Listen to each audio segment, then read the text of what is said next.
Bipolar disorder is incredibly devastating to the person who is suffering because it can really run the gamut of personal life, professional life, if they're in school, their academic life, and it really impedes their ability to move forward in a successful way. If the bipolar disorder is not treated, or if a manic period is not treated appropriately, the behaviors that become reckless and impulsive just keep getting worse.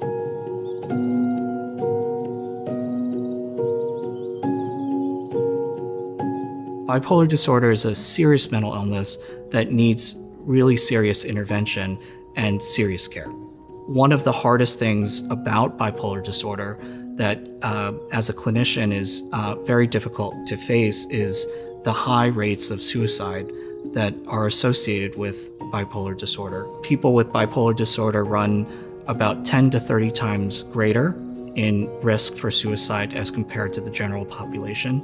Roughly half of those people might actually have a suicide attempt later on in life. And between 5 and even 18% of people go on and actually complete suicide.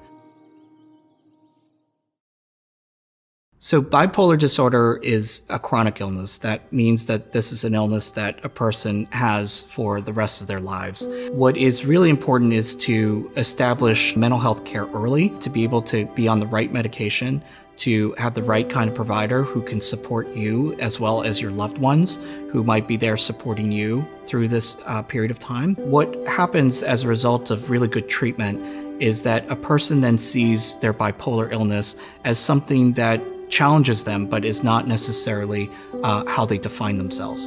And I think that that's really important when it comes to clinical treatment, is that one has to accept that they might have an illness, but at the same time not being defined or characterized by having an illness so that they can move on successfully in their lives.